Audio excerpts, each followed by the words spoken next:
move forward. So we're going to talk this morning about leading difficult conversations, and it's quite a topic, and I appreciate you all being courageous and bold to join me this morning. This is a picture of me. I've been married to Connie for 36 years. A wonderful woman. She really does everything behind the scenes to keep me going. So when people say, well, Dave, I just don't know how you get it all done, the things that you do, I just point to her. I have 3 sons, Michael, Aaron, and Nathan. They're all grown and doing well. I am the granddaddy of all granddaddies. I got to do that role on Thanksgiving week this last week, and that was quite challenging and quite joyful. It brought the best and the worst out of me, mostly the best. I've been serving the regional area with business leaders for over 25 years in a lot of capacities. Used to be an environmental consultant, but I've been doing this coaching thing for about 18 years.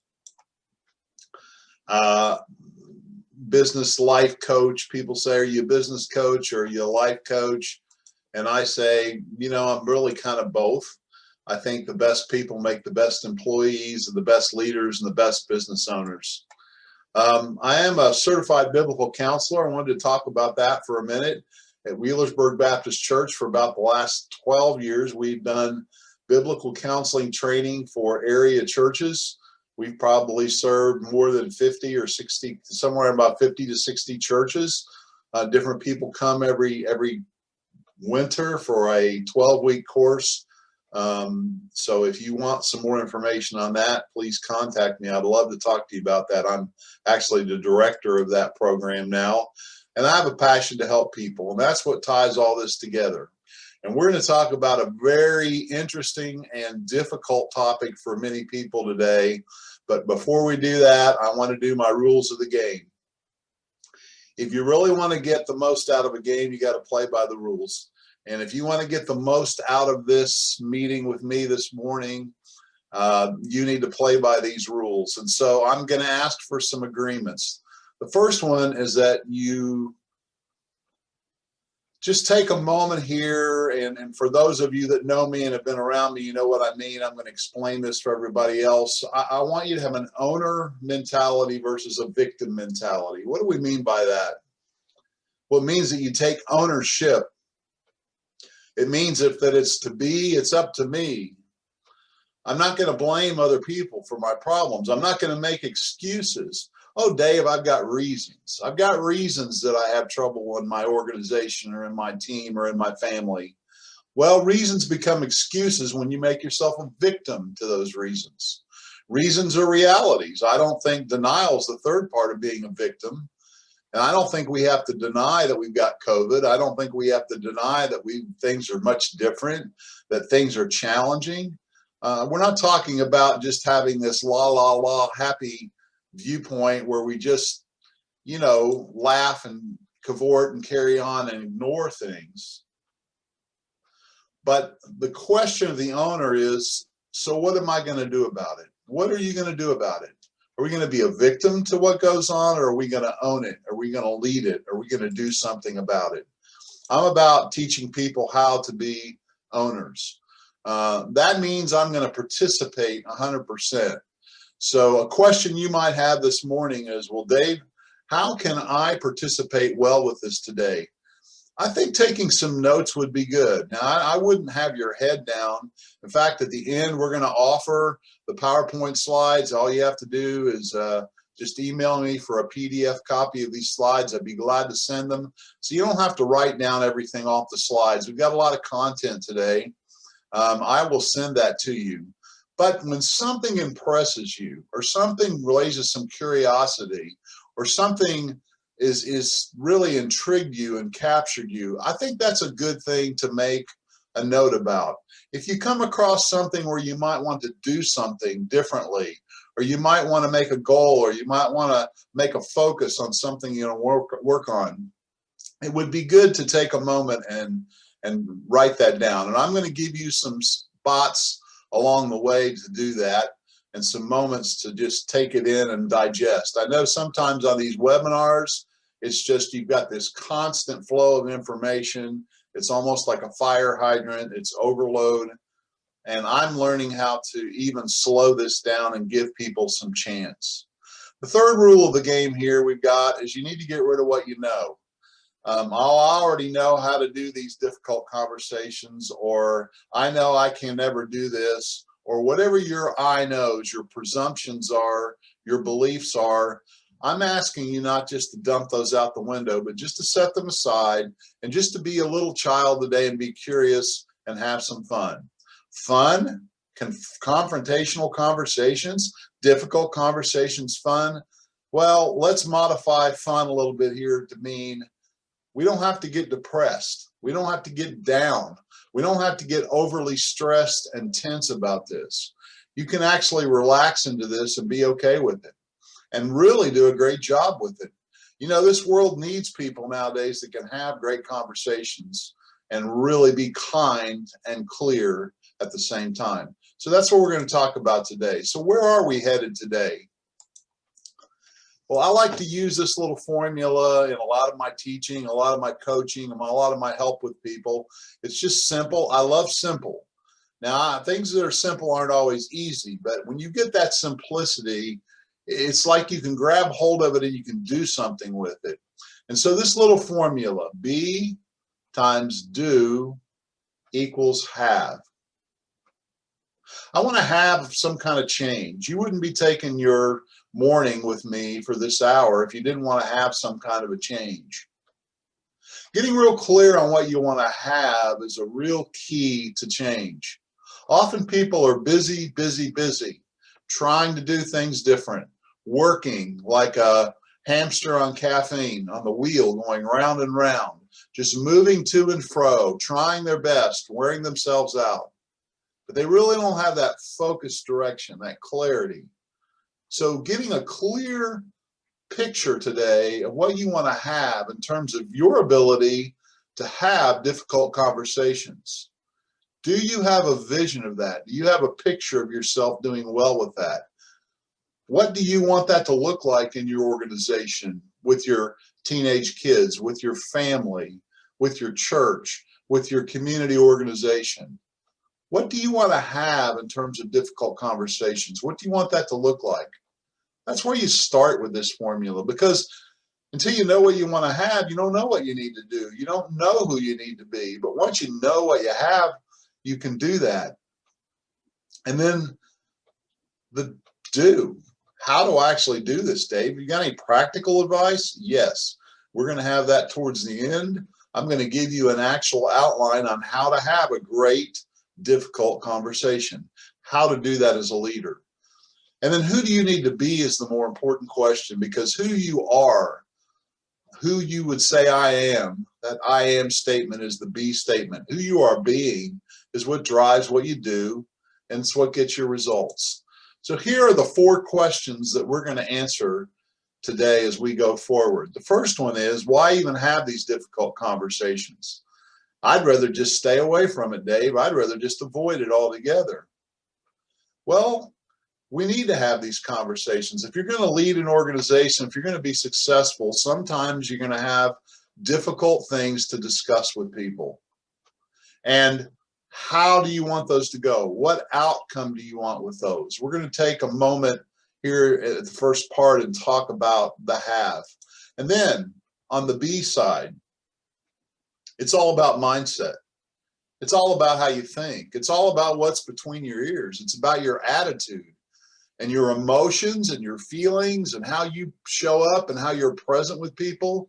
It shows up based on your thoughts, your conscious thoughts and your subconscious thoughts. So what is your mindset? What do I need to do? How do I need to think? How do I need to work on myself to be a better person so I can do this better? We're going to spend a bit of time on that. And then we're going to look at the practical side, the doing side, the action side, the skill set. It's a mindset and a skill set together that creates the outcome that you want. So here's the question we're going to ask this morning and consider. What skill set will help you do your best when leading a difficult conversation? I think many of you want to do this well. I think you are faced with it. Sometimes you just want some practical advice and some help on how to do it.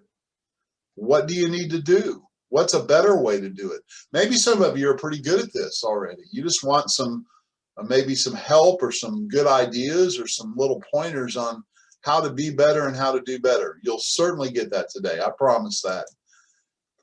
And then finally, I've got to give you the coach question. How will you respond today to improve your mindset and skill set so that you can confidently lead difficult conversations and create better outcomes?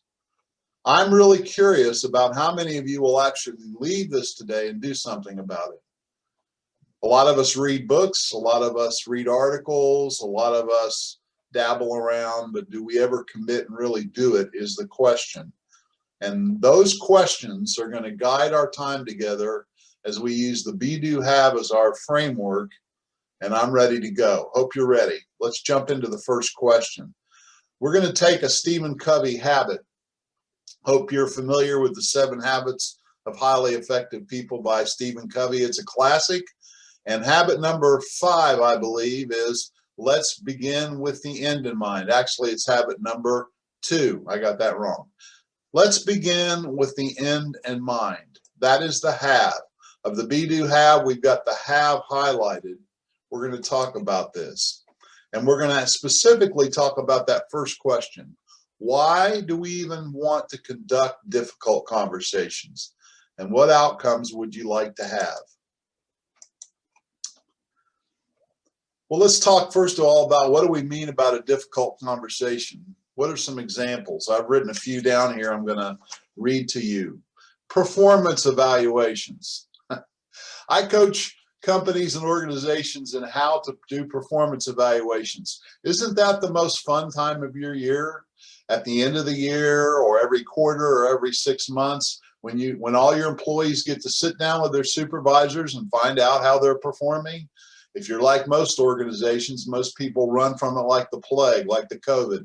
They don't want to be evaluated. They don't want to talk to other people about their performance. It makes people very uncomfortable to be under that spotlight, under that critique, to be told how they're doing. Now, if you're an Olympic athlete, you love a performance evaluation. You want to get better. But most people in the workplace, hey, don't come tell me what an awful job I'm doing. Don't tell me how to get better. Why can't you come pat me on the back and tell me how good I am every now and then? So again, performance evaluations tend to be very, very difficult conversations for a lot of people. They either just blow through them or they don't take them seriously, or they blow up and they don't work very well. How could you change all that? How can you change all that? Could performance evaluations be something that you actually look forward to? Absolutely.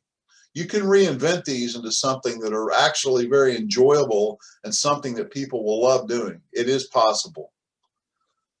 The firing conversation, the layoff conversation.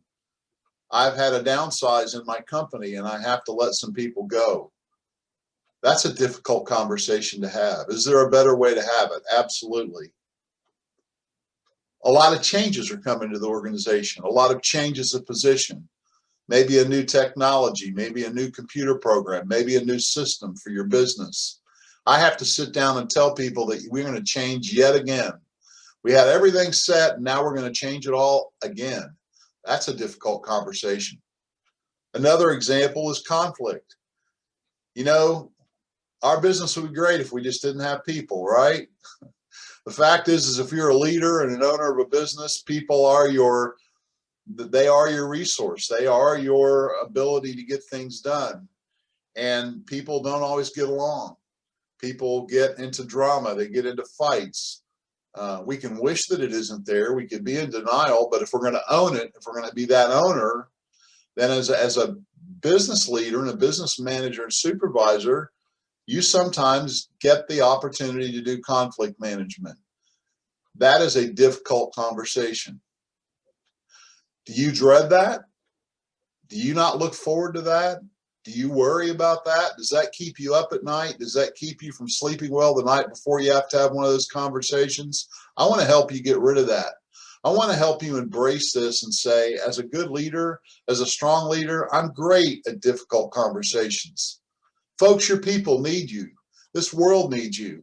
Your customers need you. Your family needs you to show up and be that rock and be that person that can be an inspiration and a help. I want to help you do that today.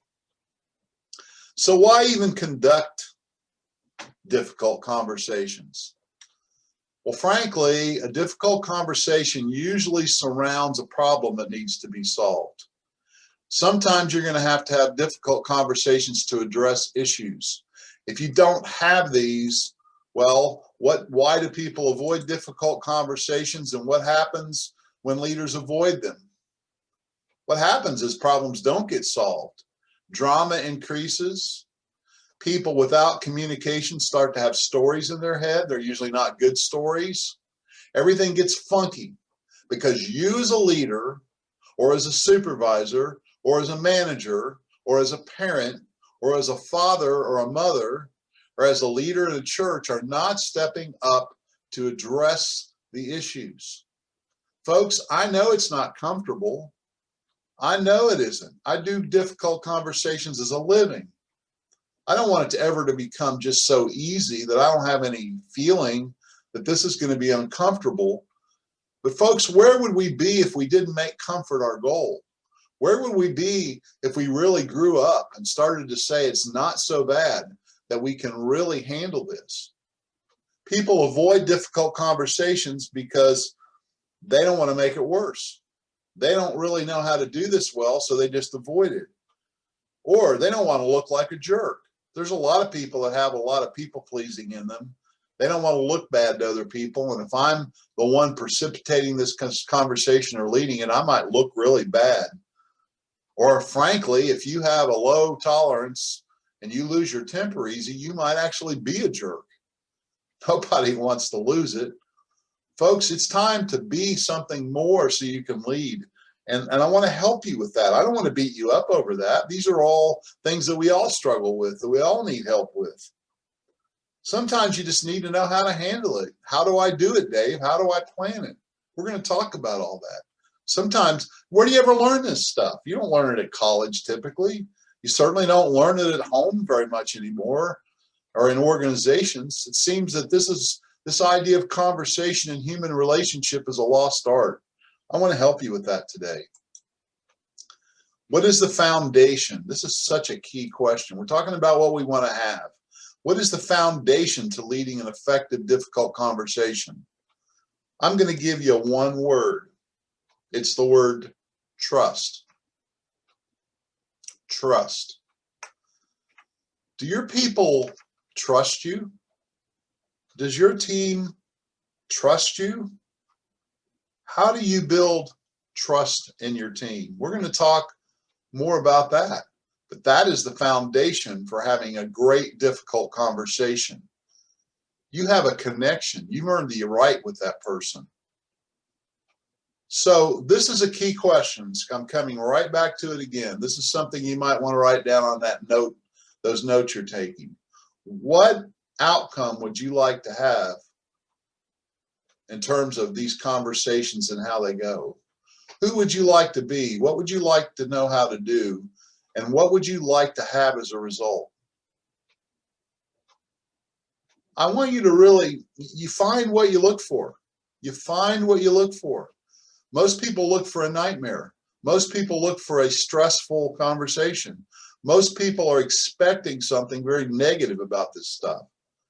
You can actually turn this around. These can be huge opportunities to bond and to bring your team together and to become stronger. So what outcomes would you like to have? It's probably the most important question today, really getting clear on what you really want to do and how you really want to be in these situations. So we're going to start with now moving from what we want to have, we're going to move on to who we need to be. You need to develop an effective mindset. In the be, do, have, this is the be. Be times do equals have. This is who I am. And it really comes down in my world to thinking. What mindset will help you be your best when leading a difficult conversation? Who's the best person that needs to show up in these conversations as a leader? Well, you need to be current. What do I mean by current? I'm talking right to some of you right now. Some of you are avoiding these issues. There are people that you're not getting along with. There are people that are not performing in your organization. There are young people and children under your umbrella at home that you're not addressing issues. You know there's something wrong, but you're just not having those conversations. Maybe it's your spouse. Maybe it's a friend. Maybe it's an organization you work in and there's tension and there's drama and you're not addressing it as a leader. We need to keep current, folks. When we don't deal with today's problems today, they morph and they get weird. I need to be a current person. I need to be somebody that works in the moment if I want to be effective in my leadership. I need to be a caring person. I need to be current and I need to care. I need to have a heart. For me, what that means is sometimes I need to just slow down and look at, I've got smart Dave and stupid Dave. I need to put stupid Dave in time out. Stupid Dave's all about himself. Stupid Dave doesn't care about people. Stupid Dave gets sarcastic. Stupid Dave puts people down. I want to put stupid Dave over in time out and say, you stay over there and stay out of this. I want mature, smart, caring, loving Dave to show up in these conversations. Candor. Sometimes people are so nice you don't know what they're saying. They sugar it up and candy coat it so much you don't even know what's going on. You walk away from the conversation and don't even know what was said. Folks, we're not being kind when we're unclear.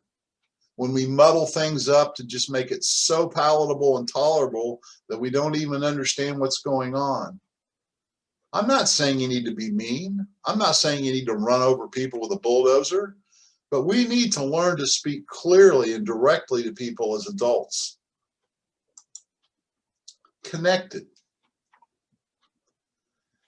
If you're running around as a boss or a manager, a supervisor, and you're never connected with your people, you're not having any quality time where you're with them, and then you have to have one of these conversations, it's a whole lot harder.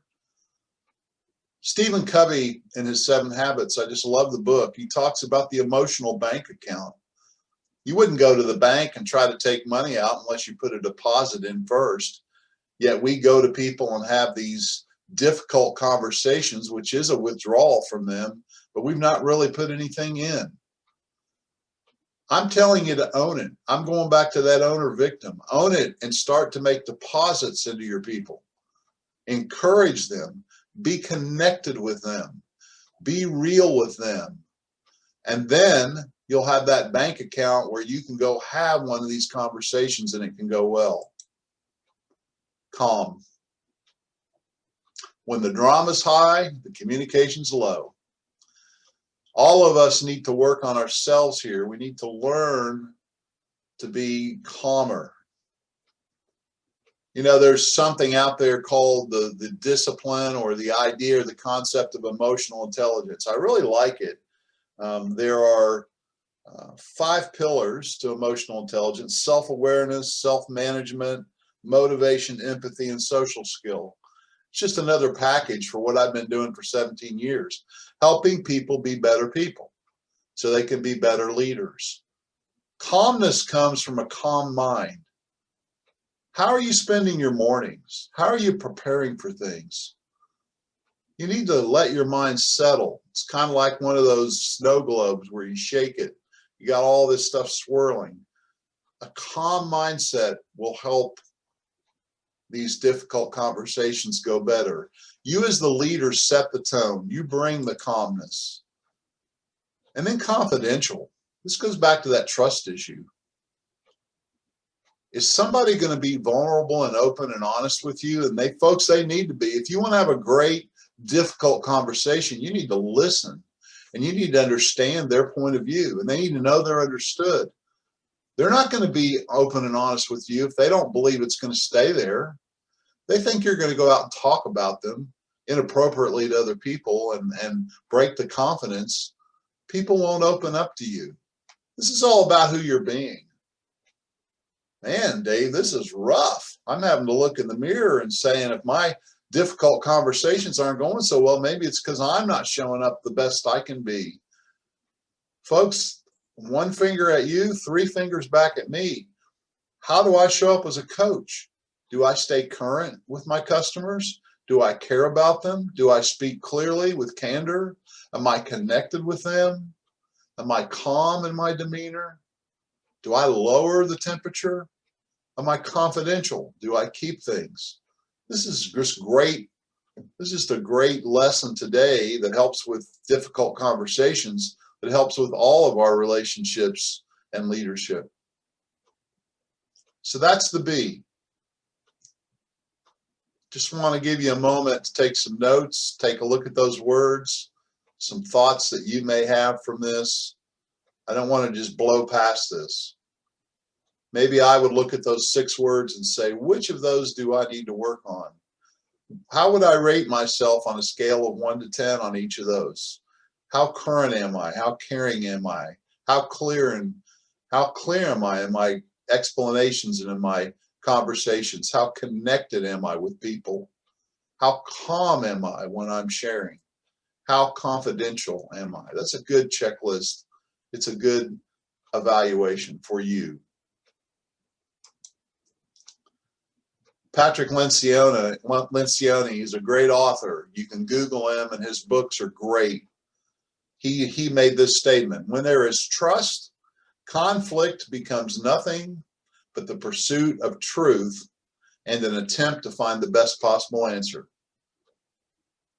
Folks, when we show up as this kind of leader, conflict just becomes a puzzle that needs to be worked.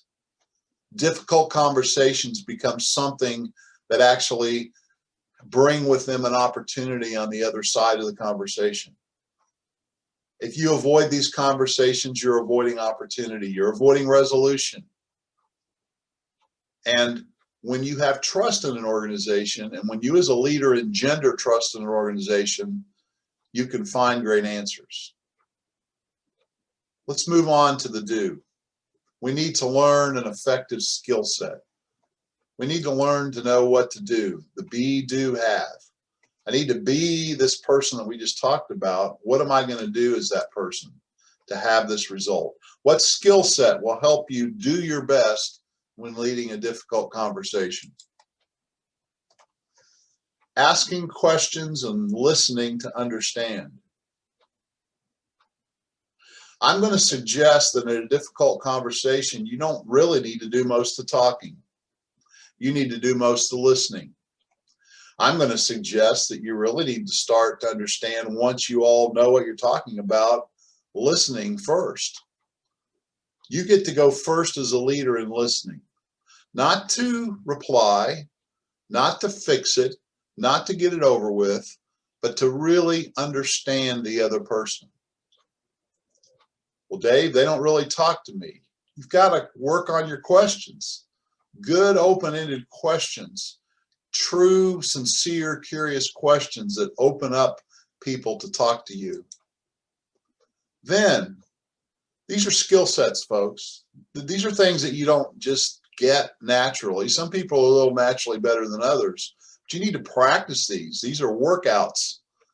You need to learn how to clarify and summarize information. When I coach folks, this is often where I'm helping them. I'm helping them to learn how to verbalize their thoughts, how to summarize and clarify. Some of the people I coach, they just talk way too much. They're too all over the place. They need to learn how to discipline their thinking and their words so they can get really clear and direct with people. And kind. It's not kind to be unclear. It's not kind to put somebody through a blather that just rambles on and on and on. In fact, people are tuning you out. You need to learn how to be quiet. You need to learn how to lead with your ears and not your mouth. I'm just telling you what I need to tell myself. Stupid Dave wants to talk all the time. Smart Dave shuts up and listens and asks good questions and then very carefully clarifies and summarizes information so we stay on the same page. I need to learn to be concise and clear. We've talked about that there. I need to understand communication styles. There's a whole science out there of understanding how people communicate. The DISC evaluation is one that I like. People are either task-oriented or a little more people-oriented. They're either a little more outgoing or a little more reserved. When you know the person you're speaking with, you can match and mirror and kind of match your demeanor to them so that there's more of that trust and connection. This is actually a skill set. It's a people skill set. People work really hard at learning their job, but they don't always learn a lot about people. It's so important. Learning how to be objective, to work from a place of fact, not just feeling. And folks, basically learning how to solve problems. Let me give you a real quick problem-solving paradigm that's worked so well with me through the years. You start off with this question in a difficult conversation. Let's say we've got to solve a problem. What's broke and what broke it? Not who broke it, not a blame game. Let's get objective. What's broke? What broke it? Then, what will it look like when it's fixed? So if you're following me, we've got a clear picture of what the real problem is. We've got a clear picture of what it'll look like when it's fixed. Now we're ready to move into the clarity of what will fix it. Often, stupid Dave is ready to jump in and try to fix stuff before calming down, listening, and understanding everything. It's good to slow down so you can speed up. Let me say that again. It's good to slow things down so that you can speed things up. As they say, one of those little sayings you hear, haste makes waste. Rushing past things, you go really fast getting into a mess instead of going a little bit slower and getting into a solution. Go fast and get into a bigger mess, or you can go slower and get into a solution. It's a whole lot better to go a little bit slower and do it well. Like another one of those little sayings, do it right or do it over. I'd rather do it right the first time, if possible. And in difficult conversations, it's very important to have a skill set of objectivity and problem solving and understanding communication styles and learning how to be very clear and concise and being able to summarize information and really getting that clarity so we know how to move forward. Logical and organized thinking is what we're talking about. And these are all skills that can be developed. They're developed in the context of doing it, practicing it, messing it up. You got to get rid of that pride and ego and say, I'm not very good at a lot of that. I guess I need to work on that. Get yourself a coach. Get yourself a third party that can look at you and evaluate you and watch the game film and help you evaluate how you are at these skills. Coaching is about developing a skill set. This high emotional intelligence that we talked about, learning self-awareness, self-management, motivation, empathy, and social skill. Folks, there's a whole world of information out there and help out there to help you be a better person and learn a skill set so you can do a great job at leadership and people management. And people need, I think, if they want to be the best they can be, they need to invest in themselves. You look at the best sports people, the best golfers, the best actors, the best people in certain industries, get coaches and they invest in themselves and they take training and training courses and read books to be better at what they do. This isn't just a natural thing that just automatically occurs. It's something that you can own and proactively work on. So now we're going to get to what everybody probably tuned in for this for. We're going to get into the practical side. You need to practice the skill. I'm going to tell you specifically, step by step, how to lead a difficult conversation. And again, we'll send you all this be a PDF, so you don't have to write all this down. I just want you to stay connected and really listen to me here. The first is you're going to need to prepare. Second, you're going to need to position yourself well. Third, then you need to lead the conversation. And fourth, you need to follow up. So those are the broad points, and I'm going to go through the specifics of each one. But I want you to get the overall picture. If you're going to have a difficult conversation, let's say I've got to talk to somebody about their performance at work. They have just been underperforming. Things have not been going well. They haven't been meeting quotas. They haven't been getting things completed. Perhaps they've been a little late to work. Perhaps they've been slacking off. They've just been a little down, depressed. They're not doing a great job. And they have in the past. I'm just going to use that as an example. Well, how do I lead that conversation? I have to prepare for it first. And then I have to position myself at the front of the conversation and prepare the person I'm with, and then lead that conversation as a leader, and then make sure there's a good follow-up and support. So let's go through these. Here's how you prepare for a difficult conversation. You need to get the facts. You need to really write this stuff down. You need to really go back and get the actual, truthful, factual information that's going to be relevant to the conversation. Dates and times would be good. Specific examples would be great. Hearsay from other people is not so helpful. It might be possible to use that at times, but I would rather deal with factual, observable information that you know has happened. Second, this is that look in the mirror thing. I need to make sure my attitude and my motive is right in this conversation. If I want to be successful at this and have a great connection, I don't want to have an attitude towards this person that's negative. I want to check that at the door. That's getting Stupid Dave back over in timeout and in the corner. Stupid Dave wants to get real judgmental and real victim and real whiny and like it's all, you know, I've got such a hard life and why do I have to deal with such people and blah, blah, blah. You know, put that person over in timeout and put a gag on them and say, just go over there and be quiet. Because you need to show up as a mature person. It's not about you. It's about your giving. It's about your leadership. It's about the mission. It's about the organization. And it may I say it, it's about the other person. I want to serve this person. So I need to check my own attitude and motive and get in a leadership mindset. I think it's great to go in with some great questions. The best questions are open-ended. Questions that will not close the conversation, but open them.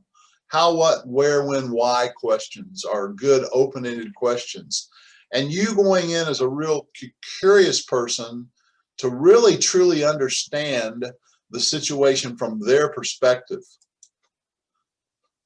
I think it's good to begin with the end in mind again, to write down your desired outcome. And it's very important to put down the non-negotiables. What do I mean by that? Well, whatever this conversation leads to, there are certain things that are not going to change. It absolutely, there's nothing that will make this end of this outcome of this conversation any different. And you need to let folks know what that is. You also need to be very, very sure of it yourself. For example, core values. If we have a core value of kindness in our organization, that's an example, then this person needs to understand, and I need to affirm in my own mind, that if something unkind has occurred, that's a violation of our core value, and we're not going to excuse it. There's no excuse for it. That doesn't mean we're going to jump down the person's throat, but we just need to recognize what the standards, the non-negotiable standards are in the situation that are not going to change. I need to have some kind of an idea about the outcome I want from this conversation, what the alternatives are. As the leader, I'm kind of the tour director of this conversation, and I need to know where we're going or where I'd like to go. Now, we may not be able to get there depending on the other person, but I certainly want to start off on the trip knowing where I'd like to go so that I can position. Let's talk about that. I need to start the conversation by stating the purpose of the conversation. objectively, clearly, kindly. It would sound something like this. Mary, I've noticed over the last week that some of your work's been slipping. Some of the things that you've turned in have had a lot more mistakes. It just doesn't seem like you're doing as good of a job as what you normally do. I'd really like to talk about that today. And the purpose of that is to get you back on track, or maybe see if you need a break. I'm not sure what's going on. I want to really listen to you, but we need to get this fixed, because this is less than who you normally are, and that really hurts me. And I would love to see this resolved. I need to state the purpose of the conversation and where we're headed. Then I need to outline the roles, the process, and the goal of the conversation. The goal of this conversation, Mary, is to resolve this issue and get you back on track. And the process we're going to go through here is I'm going to listen first. I really want to connect with you and enter into your world and kind of see what's going on and hear I've seen some behavioral things and some outcomes, but I want to understand what's going on. And then out of that understanding, I think together we can create a plan to get this back together. Do you see there, folks, where I've clearly positioned myself in my role? You're saying, Dave, I never do that, or I don't do that very well. It takes practice, folks.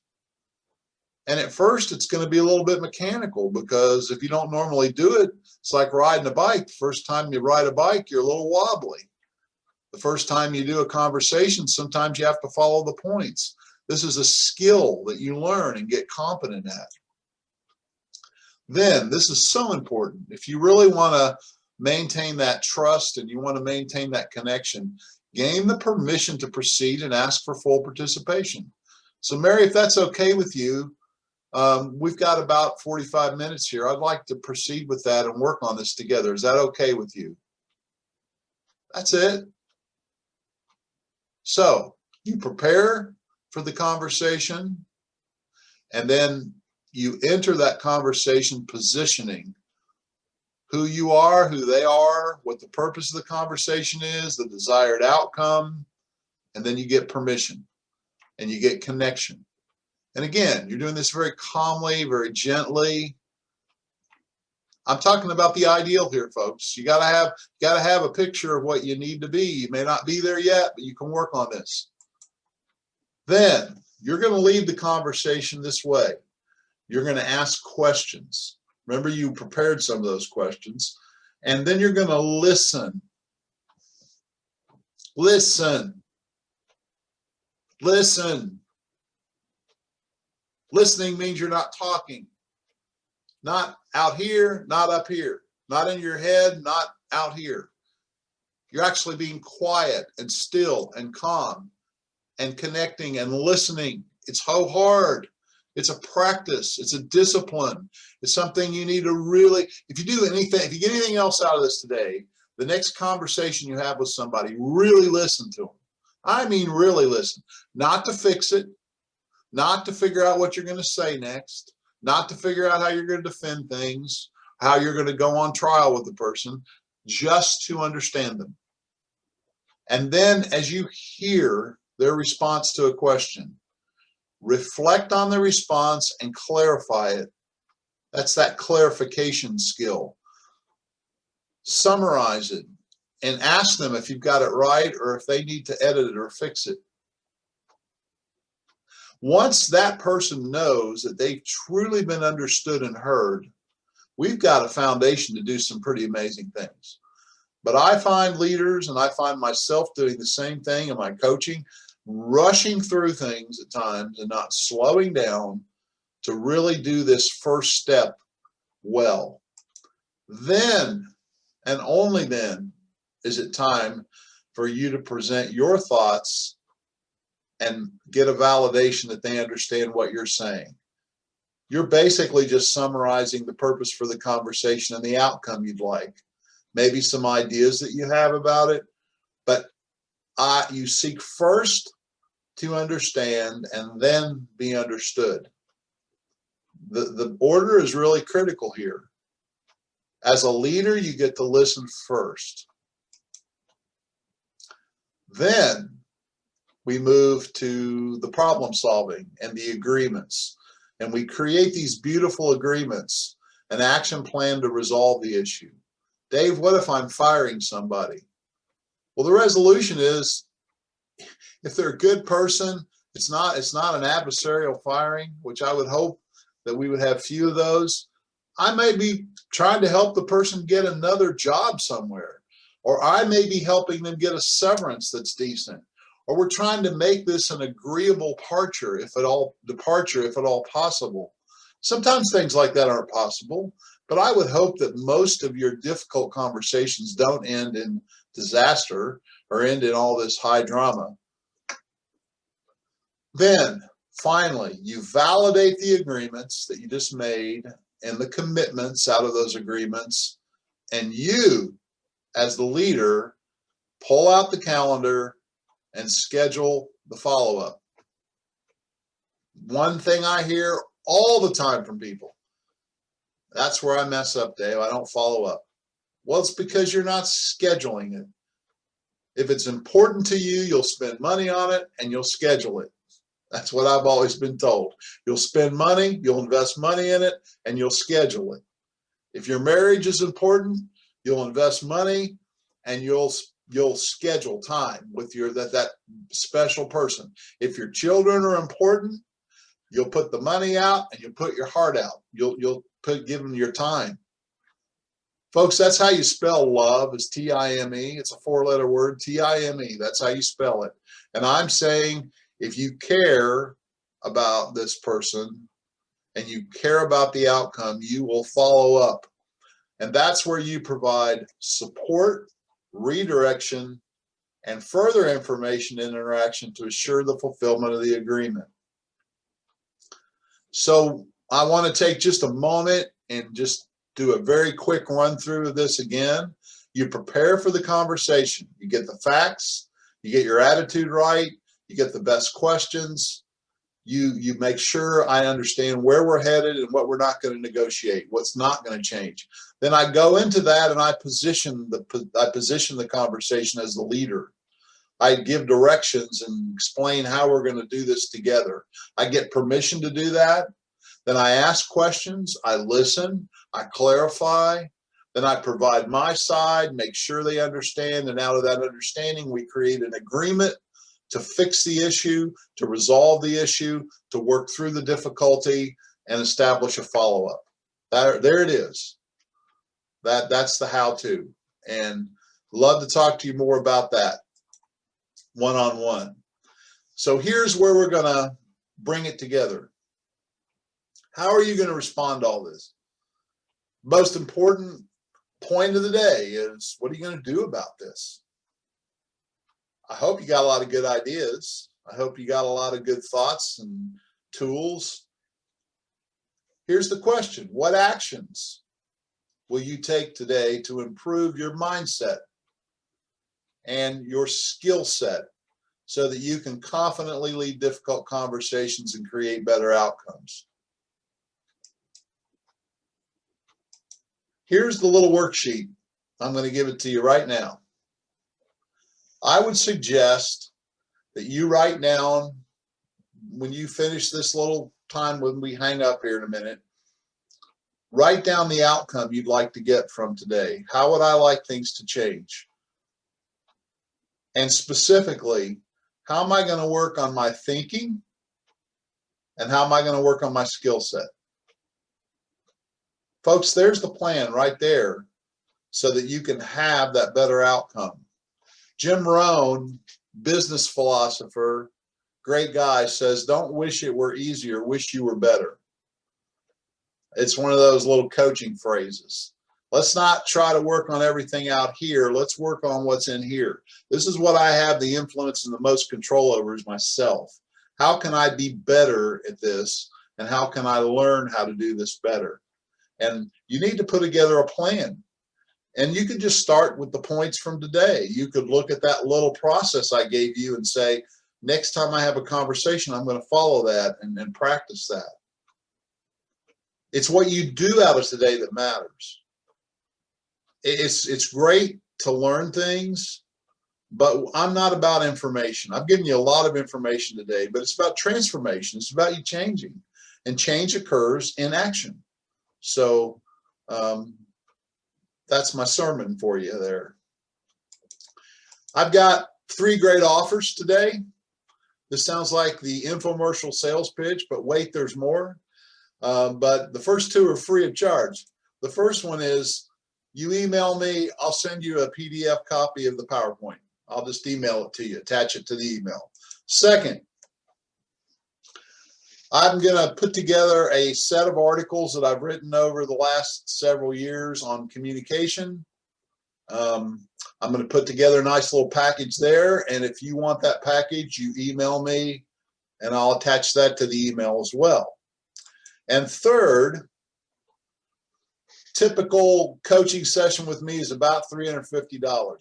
For the people that are coming to these seminars and they're working with me, I wanted to really offer a real good value for that. So $49. Sometime in December, we can have about a 60, 70-minute conversation for $49, offering that to anybody that's on the call today.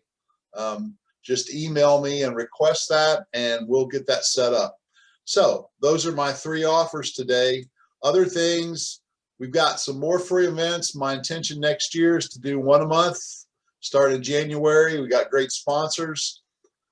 This event, as well as past events we've done this year, are also on YouTube. If you go to my website, there's links to that. You can watch those. They're about 50 minutes to an hour each. Got a library of articles on my website. There are about 70 right there. That's growing every day. That's free to you. We've got a weekly email article that we send out. I write a new article every Monday morning. That's free to you if you sign up on the website. We have mastermind groups. These are small groups of people that get together and they solve each other's problems and think about, they do a brainstorming session about whatever topic each member brings to the group. That's a fairly very good value in terms of the cost. If you're interested in that, let me know. I do executive mentoring. I do leadership and management team training. That's my work. Love to talk to you about it if you've got an organization that would be interested in some of that. And for more information, there is the contact. So folks, that's 55 minutes. I always like to end a little bit early. Thank you for coming today. We'll have one coming out probably the first week of January sometime. We'll be in contact with you there. And if you have any questions, feel free to contact me. Thank you. And with that, again, if you have any questions, you can just call me or email me. Be glad to talk to you. So that's it for today. Thank you very much.